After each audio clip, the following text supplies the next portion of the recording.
Approval of our minutes from the October 9, 2012 regular city council meeting.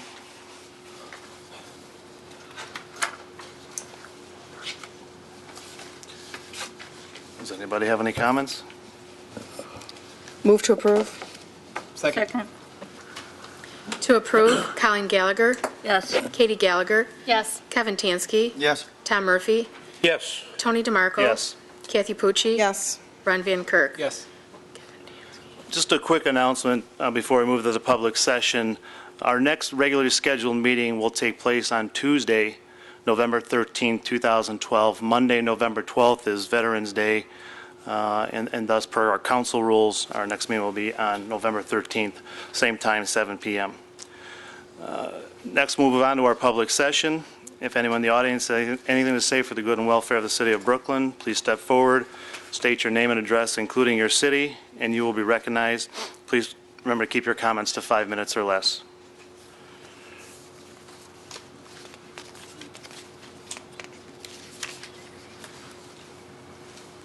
Okay, we'll move on to reports of committees, commissions, and boards. The Finance Committee met at 6:30 this evening. We had two items on the agenda regarding requests to advertise for bids for our weight room project across the street at the rec center and our full maintenance service program, refrigeration and HVAC at the rec center.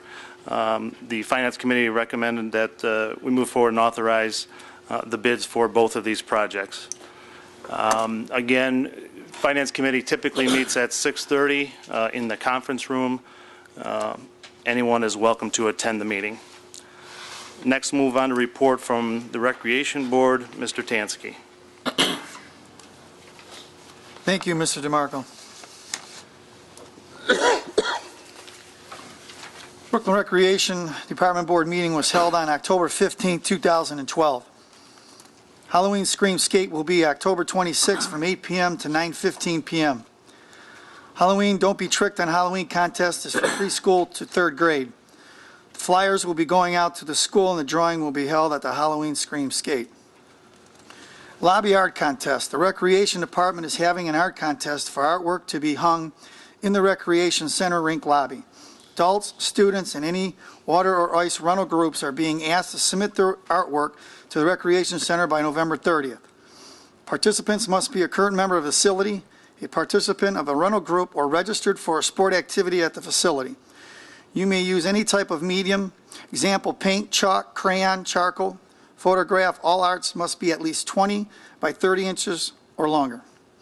Please keep within the theme of sports in the community. Winners will be announced at Skate with Santa on December 16th, 2:30 to 4 p.m. All winners' artwork will be displayed at the Recreation Center. When submitting your artwork, make sure your name, phone number, and affiliation to the Recreation Center is listed. City of Brooklyn official trick-or-treat hours Wednesday, October 31st, 2012, 6 p.m. to 8 p.m. Halloween safety rules. Always use common sense. Trick-or-treat with an adult. Never trick-or-treat alone. Make sure that you are wearing a flame retardant costume. Plan your entire route. Make sure your family knows what it is. Wait until you get home and have your parents check your candy before you eat it. Be very cautious of strangers. Accept treats only in the doorway. Never go inside a house. Be sure to say thank you for your treats. Don't play near lit jack-o'-lanterns. Visit only houses when lights are on.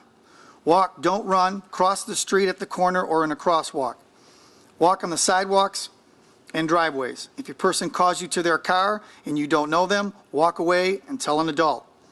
Wear a costume with reflective markings and bright colors. The Recreation Department is in the green for membership and retaining a membership. This is an excellent report for the center. I want to elaborate on Silver Sneakers ratings and where we stand. Out of 53 centers, Brooklyn stands at number 10, beating out some major centers such as Gemini and Fairview, Middleburg Heights Community Center, and the City of Brook Park Rec Center. Hats off to Director McGinty and all of our employees at the Rec Center. This is a major boost to our rec, and the city should be very proud of it. It shows our dedication and support to this program. And that concludes my report. Okay, next we have legislative update, domestic violence, juvenile diversion, Colleen Gallagher. Thank you. The Domestic Violence Committee will hold a meeting on October 30th at 7 o'clock p.m. at the Brooklyn Senior Community Center. And that concludes my report. Next, we have a report from our Board of Zoning Appeals, Mr. Ockington. Thank you, Mr. DeMarco. The October Board of Zoning Appeals meeting was held on Thursday, October 18th in Brooklyn Mayor's Court to hear the following requests.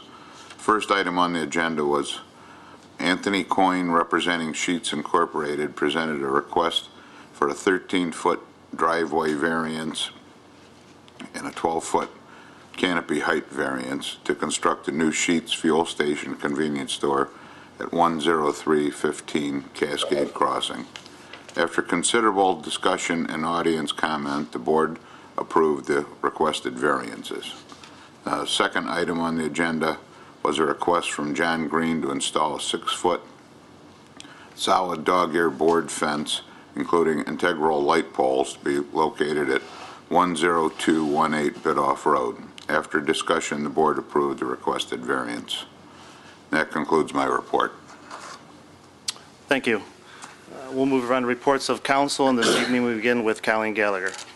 Good evening, everyone. After speaking with a couple of council members, I have made a few changes to the ordinance allowing residents to raise chickens for eggs. Last meeting, I reported that a resident had approached me and asked if chickens could be legalized in our community. Right now, we have residents who have chickens and roosters on their private properties, which is totally illegal. I stated last meeting you can't tell one resident that we don't want her to raise chickens in our community and then turn a blind eye to those who are doing it against the law.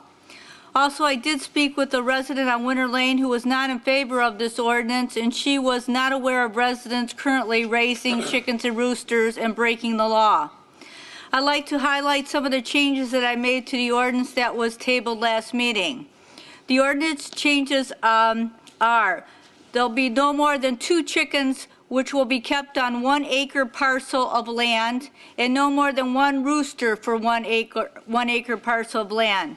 There will be no slaughtering chickens or roosters on private property, and no feces may be used for purpose of fertilizer. I'd like to thank our clerk, Mary Jo, for making the changes. I have a couple of other adjustments, so I will keep this ordinance tabled. On Monday, October 15th, council members met for a strategic planning committee. The topic of the meeting was marketing strategies. During this meeting, we discussed ideas on marketing our city to businesses and residents. This was a very productive meeting with great ideas and foresight. Thank you to the council members who took the time to attend the meeting. And lastly, the Domestic Violence Committee is accepting cell phones and chargers donations until the end of the month. Your generosity will benefit victims of domestic violence. And that concludes my report. Katie Gallagher. Thank you, Mr. DeMarco. Good evening, everyone. I'd like to give everyone an update on the possible construction of the noise barriers along I-480. With the help of council members Kevin Tansky, Colleen Gallagher, and Ron Van Kirk, as well as resident Joe Polidori, we have stopped at nearly every house within 400 feet of I-480 to give those residents an opportunity to sign a petition asking ODOT to construct noise barriers. For those of you who were not home, we left a letter in your door with my phone number. We still have a few houses to cover on Melody Lane, but Mr. Van Kirk and I will be out there this week knocking on doors. I will give residents another 2 weeks to call me if you are interested in signing the petition. My telephone number is 216-469-2561, or you can email me at kagallagher@brooklynohio.gov. After 2 weeks, I will pass on the petition to Service Director Verba, who will submit the application to ODOT on behalf of the city. On tonight's agenda, Council has been asked to approve the hiring of an outside labor attorney to negotiate union contracts on behalf of the city. The cost is not to exceed $50,000. Initially, I was going to vote in favor of this ordinance. However, for several reasons, I no longer feel comfortable voting for it. First off, Mr. Clausen has been our law director for the past 3 years. Over these years, he has sat in on all the negotiations that have taken place between the city and various employee unions. I believe that it is time for Mr. Clausen to take the lead on negotiation on behalf of the city. I believe that labor negotiations are one of the primary responsibilities of a city law director, and our law director should be competent to handle such negotiations. Mr. Clausen had advocated bringing in special counsel to handle these negotiations because he was not aware of the current labor trends. The State Employment Relations Board posts every public union contract on their website, so this information is readily available and at his disposal. I believe that with some research, he can bring himself up to speed and handle the negotiations at no additional cost to the city. I believe that it is unwise to spend any additional money on outside counsel, especially when Mr. Clausen should be up to the challenge and is expected to be at the meetings anyhow. Secondly, it has come to light that there are clauses in all of the current union contracts addressing the rising health care costs. Specifically, these clauses stated that if the costs rise for the year, representatives of the union and the city would meet to address how to share the rising cost. If no agreement is made, the employees would absorb the entire increase for the year. The increase in health care costs for 2012 was 18.26%. This amounts to $279,000 that our city employees, by the terms of their contract, were willing to cover. However, because the city never called a health care committee meeting, the city was forced to absorb those costs with no contributions from the employees. Listen, I don't blame the employees for this oversight. The blame is on the city. But $279,000 is a tremendous amount of money. $279,000 could have paid for 3 full-time firefighters or police officers for the year. $279,000 could have paid for 4 full-time service garage workers for the year. And $279,000 could have paid for half of the new roof desperately needed for City Hall. I refuse to approve city funds for outside contract negotiators when 1, we have someone on staff that can handle the negotiations, and 2, we have failed to enforce the terms of the contract that benefit the city. We can hire the best negotiators in the world, but if the city failed to utilize the language in the contract that is favorable to the city, then we have not only squandered $279,000, we have also squandered the money that we paid for the negotiators. I acknowledge union negotiations are incredibly important to the success of the city. The person negotiating the contracts needs to be intimately aware of the city's financial state, personnel, problems with the existing contracts, and overall agenda of the administration. Who better to negotiate on behalf of the city than the law director who works on our behalf every single day? By having the law director negotiate the contracts, he will be personally familiar with the negotiated terms of the contract and can make sure these terms are carried out effectively, avoiding problems like I explained earlier. Thank you, and that concludes my report. Mr. Tansky. Thank you, Mr. DeMarco. The minutes of the regular meeting on Brooklyn City Council on October 9th. I want to correct my vote to abstain. I was absent at that meeting. I want to give a brief update on Brooklyn Sustainability Advisory Committee, which was held on October 1st. The guest speakers was Mr. Joseph Hofstetter and Charlie Mano from Johnson Controls, presented ideas on how the city of Brooklyn could significantly reduce energy costs. Mayor Richard Balbier also was present for the meeting. A discussion was held. The committee is going to continue exploring the proposal of Mr. Mano and Mr. Hofstetter. Johnson Controls is going to provide further documentation for the committee to consider. And that concludes my report. Okay, Mr. Murphy. Thank you.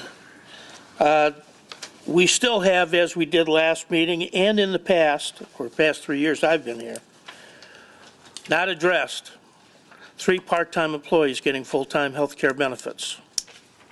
This amounts to $45,000 a year, more than $45,000 a year. We need something to stop this, or we need an open vote to say we agree with it, one or the other. Some residents have contacted me about the ordinance on chickens. When it comes up, if it comes up, I will be voting against it. I did attend the Planning Committee meeting, and I did attend the Zoning Committee meeting. They did approve the request from Sheets.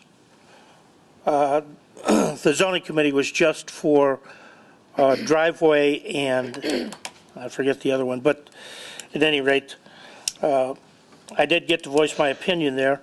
I think that we're putting the cart before the horse here. Now, I'm not casting aspersions on the planning committee or the zoning committee. We have not contacted Sam's or Aldi's. We didn't ask them if it's okay, change the lights. In Sheets' report, they say they're going to change every light in the corridor, 6 lights. It's in the report. They can't touch the 2 lights at 480. They're the state's. Everybody, it's in our ordinance, 1993-02.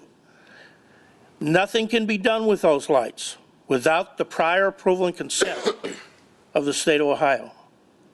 So we haven't contacted Sam's, we haven't contacted Aldi's.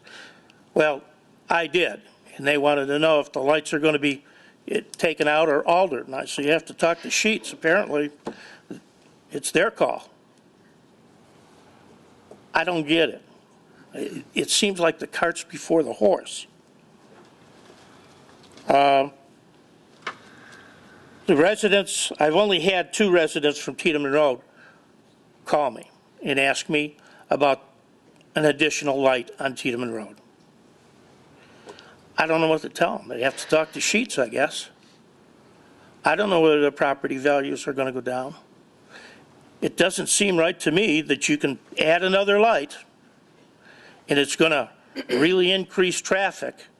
Of course, they say that they're going to change the timing, but we know they can't do that. I also brought up, and I'd like for a comment from you, Chief Zemek. A few years ago, for 2 summers, I had a part-time job with First Energy. And what I did was go to all of their substations and power plants, 3 Mile Island, et cetera. And I went to 150 of them in 4 states. And I've never seen a substation next to a gas station. Is there any concern? Should there be any concern at all? I can check on that with the state fire marshal. And, Okay. you know, I can't comment tonight. I appreciate the answer. We're approving this and we don't know. That's my point. That's all I have. Mrs. Pucci. Thank you. Good evening. I have a reminder for everyone about the Big Creek Watershed Balanced Growth Partnership meeting. It's being hosted in the city of Brooklyn this Wednesday, October 24th, from 4 to 6:30 p.m. Dinner is included, and it's at our Senior Community Center. The partnership consists of representatives from each city's administration, city council, planning commission, and board of zoning appeals. Each of these entities should be effectively represented at the October 24th meeting, and we ask that the recipients of this message ensure that their colleagues are notified. Representatives of the various organizations, agencies, and residents are also encouraged to attend.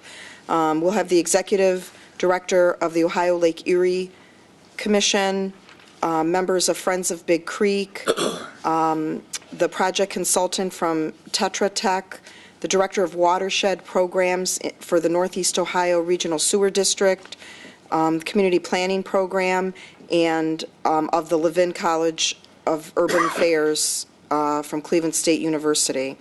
And also, I believe all the mayors will be there, Mayor Beer, Mayor DeGeeter, Elliott, and Byrne. The town hall meeting that was to be hosted by County Executive Fitzgerald last Thursday in Parma for our district was canceled.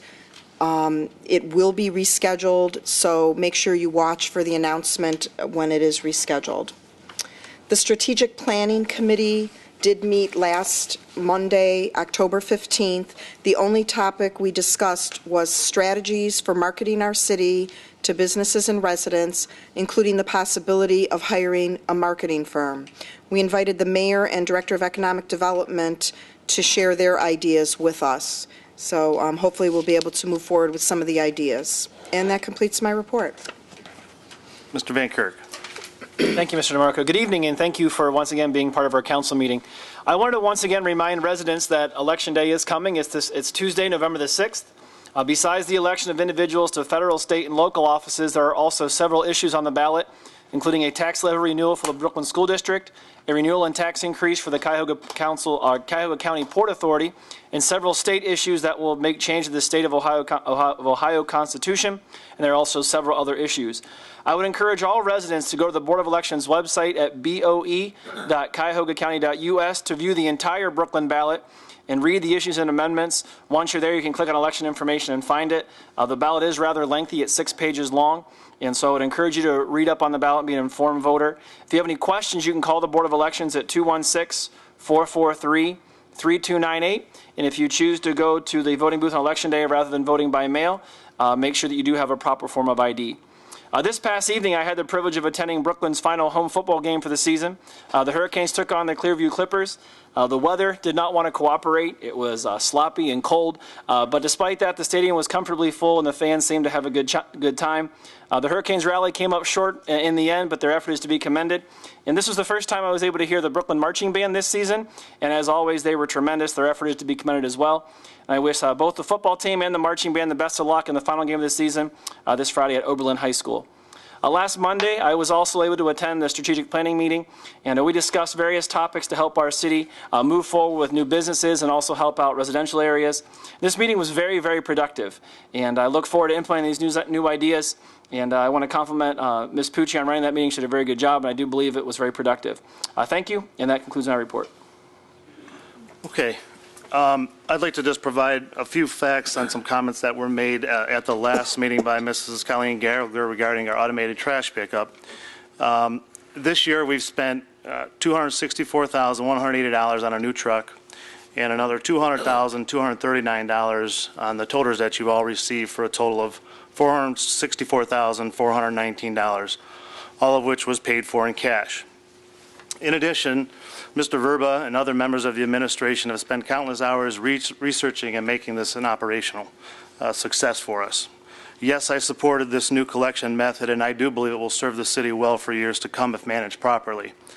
But we have not, to date, saved a dollar in payroll or any other expense that we had incurred previously. And we have no record of saying it is going to save us money in the future. We think it may, but we don't know. And so I just want to put those facts out there to all the residents that we have not saved anything on this large expenditure, probably the largest investment we've made in the service department in years. In addition, Mrs. Colleen Gallagher is one of our most senior council people, been on council since 1998, more than 14 years. And I'm just curious as to why she's only recently thought that it's a good idea now to have a full-time law director and eliminate the part-time prosecutor. Why hasn't she advocated for this in previous years? If it was such a great idea, she's been on the council for 14 years. I'm not looking for an answer tonight. It's more something for all of you to think about. In addition, she's been an advocate for eliminating medical benefits for our part-time employees. Again, I ask myself, why has she waited till now to make this change or request this change with the assistance of other council members? Any prudent business person that is successful is always looking to run their operation as efficiently as possible. For Brooklyn, that is the job of the mayor and his administration, as well as our job as council members. It is what we should strive to do for our city and is what our residents expect. We shouldn't only look to cut costs when times are tough. Usually at that point, it means we're too late in making an important decision. Finally, at the last council meeting, Ms. Colleen Gallagher mentioned that she heard there was a rumor that Donald Martins and Sons was not moving to Brooklyn because of some issue he was having with his building. In my opinion, I think it was absolutely irresponsible for anyone on council to speculate on an issue as important as this. Why not wait until we have all the facts before bringing something public? As requested by Mrs. Gallagher, our building commissioner, Mr. Ockington, did follow up with the owner of Martin's Ambulance. The owner was very upset that someone on council would say this publicly. And I'd actually just like to read just a simple summary comment from our building commissioner. It says here, Mr. Martins did not understand why anyone would start such a rumor, and he did seem somewhat upset with those stating and spreading rumors about him and his company. Now, as everyone on this council knows, and probably every resident that cares about this city knows how hard it is for us to attract businesses to come to Brooklyn. Our mayor and our economic development director certainly can confirm that for anybody. Why would any responsible person say something about a business relocating to Brooklyn without the facts? Anyways, I am happy to announce that last week, Mr. Martins made the trek down to City Hall and pulled his exterior building permit and will begin work on his building in Brooklyn shortly. Keep in mind that we're expecting somewhere between 300 and 400 jobs coming to our city once the renovation work to the building has been completed. This is a vacant building that has been unoccupied for some time now in our city. This will not only help the city's financial situation improve, but I anticipate that our local businesses will see a pickup in their business as well. It bears repeating again, I've said this a few times now, and again, this is my opinion, and I'm pretty sure it's what the charter says, that the job of a council basically is to appropriate and legislate. It is not our job to run every city department and function. That's why we have a mayor, which all of us elected, and that's why the mayor has directors. And again, I would just like to reemphasize that for everybody. One thing, Mr. Verba, if you could, I know you weren't going to have anything to say today, but if you could just provide an update on the street repairs on both Beach and Morton and Traymore. And just again, I think I said this last meeting, I think it's still on the table. I don't know if it'll be removed this evening or not, but I am absolutely against ordinance 2012-60 run regarding the keeping of chickens in the city of Brooklyn. I think with that, I will turn it over to the mayor. Thank you, Mr. President. Last week, there was a full-page ad in the Plain Dealer about United Way and the pace setters. The city of Brooklyn was the only city listed as a pace setter. So I'd like to thank Linda Kelber. She works in our finance office. She's been doing this for the last 10 years, and she's going to be rewarded for it at their meeting with the United Way. I'd also like to congratulate the Terraces of Northridge. They were awarded the 2002 Gold Award for Upscale Garden Apartment Communities. This is awarded by the Northeast Ohio Apartment Association. I received an email today from the Northeast Ohio Regional Sewer District.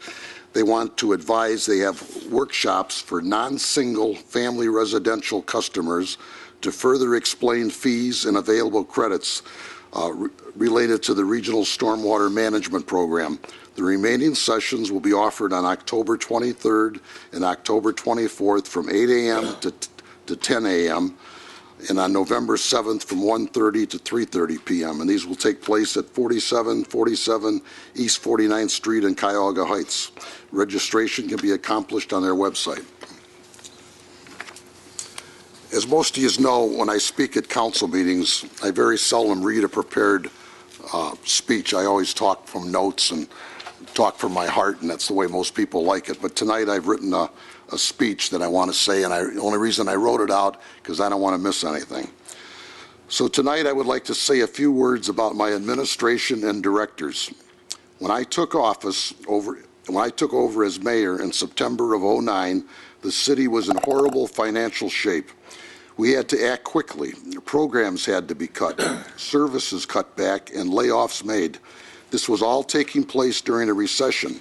Many residents were mad and upset, but the vast majority understood what state the economy was in. We have come a long way since then. In 2009, we had 134 full-time employees. We now have about 112. This is a huge savings to the city. Every department is understaffed, but trying to make do with what they have. I have had to make appointments for directors in every department except the law department. Mr. Ockington will be leaving shortly, and I will have to make an appointment in the building department. Every one of these directors are experts in their fields. I rely heavily on their input. Our safety director, Mr. Chessar, was a fire chief in Cleveland, taught at the Cuyahoga Community College, and gave interviews for fire chiefs across the state of Ohio. When Brooklyn needed a fire chief, we got 25 applications from as far away as Alaska. Mr. Chessar picked the top 5 from the list, and we picked Chief Semick. He had been chief of the Cleveland Hopkins Airport Fire Department.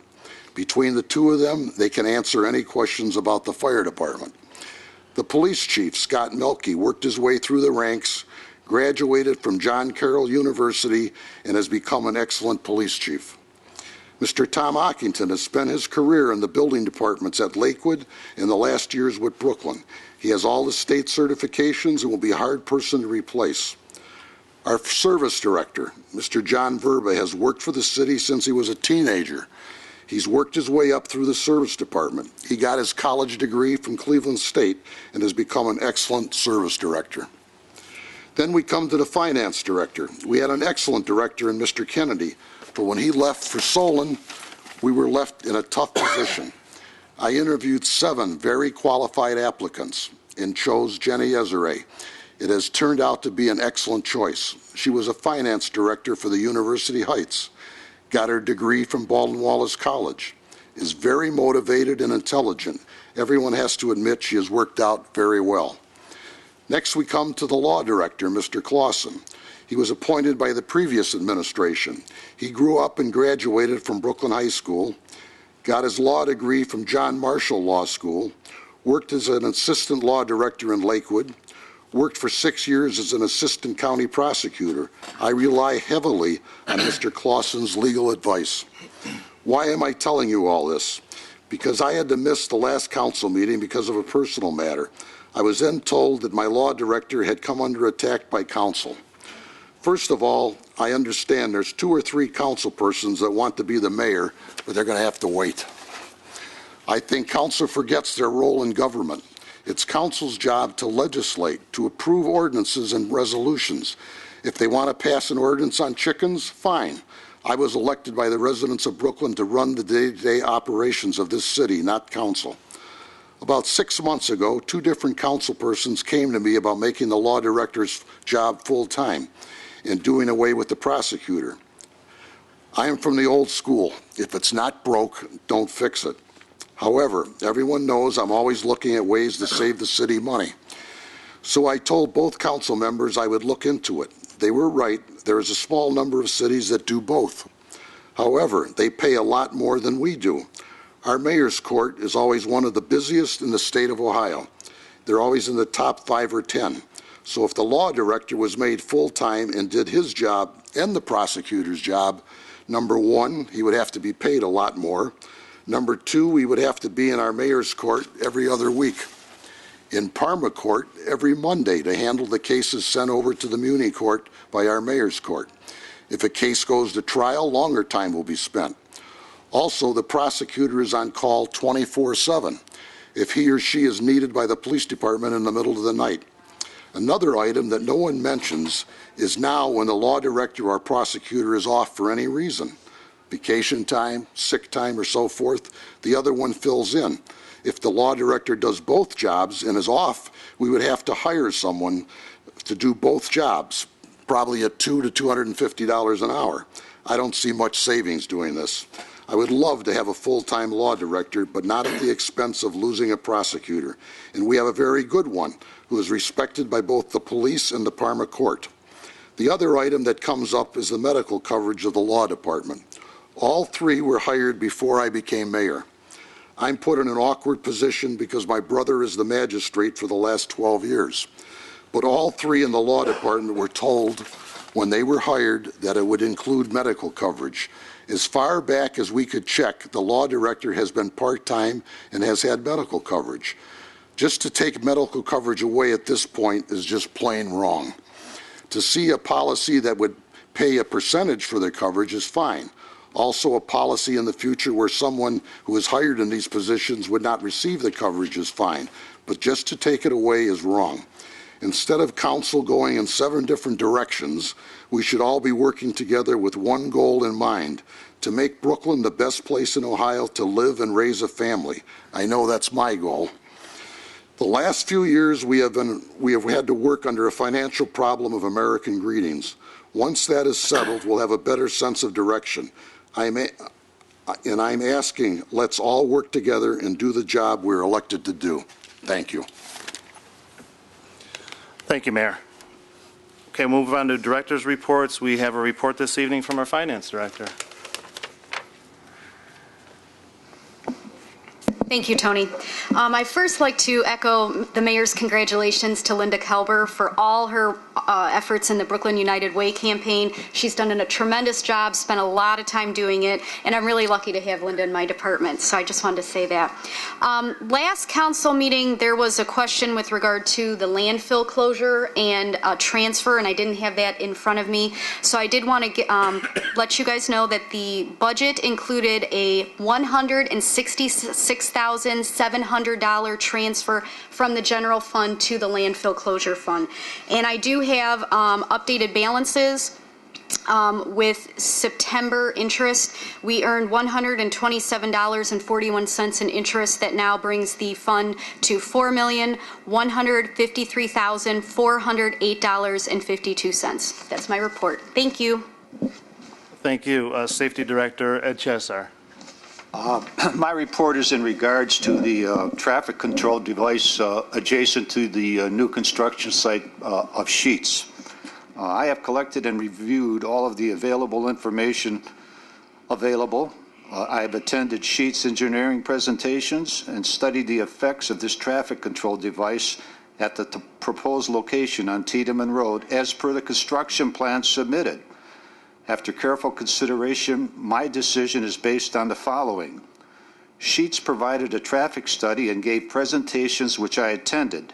They explained the traffic patterns that would exist with the addition of this traffic control device. As per their engineers, traffic flow would be as good or better than it is now. The city engineer from Brooklyn has agreed to the traffic engineering provided by Sheetz. In order to prevent and minimize congestion, Sheetz has agreed to retime all of the traffic lights south of the construction site to Brook Park Road at their expense. Both Police Chief Melke and Fire Chief Zemek have no objections to the installation of the traffic control device conditioned upon the extension of the entrance driveway to Tiedemann Road. There is no cost to the City of Brooklyn for the purchase, installation, and/or traffic engineering study for this traffic control device, which could be in the $30,000 to $40,000 range.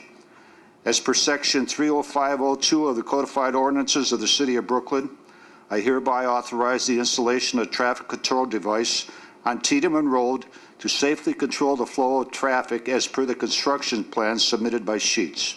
Thank you. Thank you, Mr. Chesar. We have a report from our Law Director, Mr. Clausen. Thank you. A lot's been said about the Law Department. The thing that I don't understand is on October 2nd, the Sustainability Committee got together to discuss the structure and operations of the Law Department, yet the two people that make up the Law Department weren't invited or consulted. That would be myself and the prosecutor, Hillary Goldberg. I don't understand how council can get together to discuss the Law Department when we're not consulted. Council is not here on a daily basis. They don't know exactly what we do. They don't know what goes into everything. Secondly, it was brought up that other cities are moving in the direction of merging the Law Department or the Law Director with the prosecutor. I've done research. I know of two cities that do it. One's Berea, one's Middleburg. Middleburg has done that for 20 years. They have the same guy, and he makes a lot of money. If Brooklyn wants to turn to that, I would be happy to do both jobs for the amount of money that they make. Secondly, Berea has just switched to that. They used to have 3 lawyers in their department. 2 of the lawyers just moved to different directors' positions. So they are still within the city, and then one person became the law director / prosecutor. What that does is it provides coverage. The 2 lawyers that were there are still within the city. So if there is any issues, they can cover and things of that nature. I don't know of any other cities that do it. You know, when people say Law Department, it sounds like there's a lot of people involved. The Law Department in Brooklyn consists of myself and Hillary Goldberg. She handles the criminal, I handle the civil. No assistants, no secretaries, no human resources department. It's as bare bones as it gets, put it that way. To make changes, if you can find substantial savings and someone could show it to me, I'll be happy to think about it, but there is none. There isn't substantial savings. And I don't know how you can how you can reduce 2 people from a department 2 to 1. I don't think that makes sense. Lastly, with regard to the ordinance involving bringing in people for negotiations, the unions come into the city with lawyers and representatives and people who do this stuff on a daily basis. I think the city would be at a disadvantage if we didn't have our experts and tools to negotiate with them. I am not saying that, number one, I'm not saying I'm an expert at negotiations by any means. This is a field where people do it on a daily basis all over the state. I do have some experience negotiating contracts, and do I think I could do a pretty decent job at negotiating? Yes. But what the people on council, I guess, don't understand is the amount of time that goes into negotiations. It's not just showing up and having the meeting. There is a lot of paperwork, secretarial work, a lot of work involved after the meeting to prepare for the next meeting. It takes a lot of hours, and that's why these lawyers who do this charge by the hour. So I guess in sum, for the last 2 meetings, what council is asking for is me to be the law director, me to be the prosecutor, me to do negotiations, and for them to cut my health care. I don't understand. I think this is why there isn't 7 mayors, luckily. And that completes my report. Thank you. Mr. Verba, could you just answer my question regarding an update on the street repair projects? Yeah, the contractor sent notified the subcontractor on Beach and Morton that they were ready to be, the streets were ready to be paved. The subcontractor went to the site. There's still a few things that he would like the contractor to fix before they go out and pave. I was hoping Mr. Courtney was going to give me an exact day when they were going to pave. I haven't gotten that. I talked to him the day before I left work, and he hasn't gotten back to me. I'm assuming that this will be either late this week, it will be paved, or early next week. As far as Traymore goes, one side of the street, I would say by tomorrow will be poured. They've already started to excavate part of the other side where it has been poured. So they are moving along considerably faster than they have on the other streets. And just to be clear, I think the end date of the contract is November 15th. Is that correct? That's correct. And we think we're on track, or? Yes. Again, at this time, again with the weather, depending on the weather, if the weather cooperates, we'll definitely be on schedule. Okay, thank you. Excuse me, Mr. DeMarco, may I be recognized? Yes. I have a question for Mr. Clausen. Mr. Clausen, at the previous council meeting, I requested you prepare a resolution for this evening honoring Jerry Eschik on his retirement, thanking him for his years of dedication and service to our community. That's correct. We didn't get the information, all of the information in time for this meeting, but we'll have it for the next. Thank you. Okay, Mary Jo? This is from Service Director Verba. I respectfully request authorization to advertise for bids for the renovation of the weight room at the John M. Coyne Recreation Center.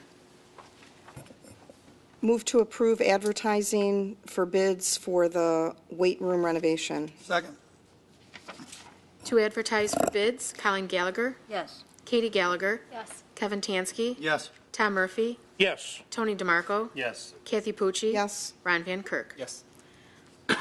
Also from Mr. Verba, I respectfully request authorization to advertise for bids for a full maintenance service program, refrigeration, heating, ventilating, and air conditioning systems at the John M. Coyne Recreation Center. The current maintenance agreement will expire on December 4th, 2012. Move to authorize the advertising for bids. Second. To advertise for bids, Colin Gallagher, Yes. Katie Gallagher, Yes. Kevin Tansky, Yes. Tom Murphy, Yes. Tony DeMarco. Yes. Kathy Pucci. Yes. Ron Van Kirk. Yes. Next is Resolution 2012-15. This is up for second reading because I did not take an adoption roll at the last meeting. It's a resolution requesting the county fiscal officer to advance taxes from the proceeds of the 2012 tax levies pursuant to the Ohio Revised Code, Section 321-34. Introduced by all, suspend the rules? Second. To suspend the rules, Colin Gallagher, Yes. Katie Gallagher, Yes. Kevin Tansky, Yes. Tom Murphy. Yes. Tony DeMarco. Yes. Kathy Pucci. Yes. Ron Van Kirk. Yes. To adopt, Colin Gallagher, Yes. Katie Gallagher, Yes. Kevin Tansky, Yes. Tom Murphy, Yes. Tony DeMarco. Yes. Kathy Pucci. Yes. Ron Van Kirk. Yes. Thank you. Next is ordinance 2012-64. This is up for third reading. Authorizing the mayor to retain Johnson, Miller, and Schmitz LLP to conduct labor negotiations on behalf of the city of Brooklyn. Move to adopt. Second. May I be recognized, Mr. DeMarco? Sure. Thank you. I just want to say that I believe the city needs outside assistance when it comes to negotiating. In a perfect world, our law director would be able to do it, but we need to deal with the situation at hand, and I do believe it's important for the city to be in a strong position when we negotiate, and I do believe we need outside assistance for that. Thank you.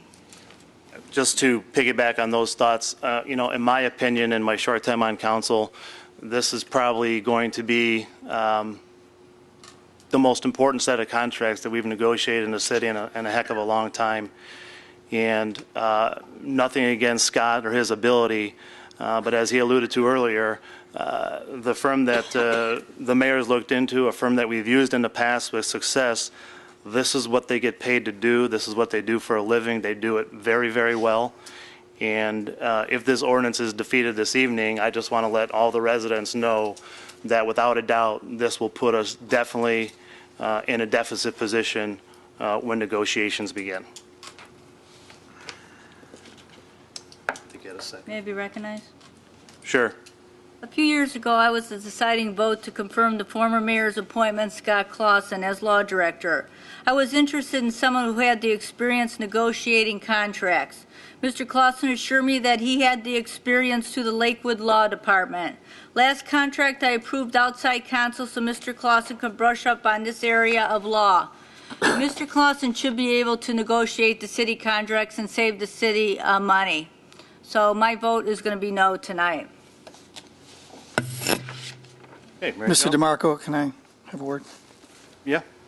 Mr. Clausen, on these labor negotiations, have you contacted the federal mediator and start mediation? With regard to the mediator, you have to start negotiations before you start mediating. The unions have sent basically their notice to negotiate. I was waiting on, as we discussed in a meeting, I was waiting on us to be able to get outside counsel in order to prepare a plan and move forward with our proposals with the unions. After that, if we couldn't get anywhere, that's when I wanted to bring in the federal mediator. Have we sent a letter to all parties involved to have an intent to use a federal mediator? We're just not there yet. Federal mediator, Mr. Clausen, is free. The mediator is free. The room is free. Right, but what are we going to mediate? We haven't done proposals yet.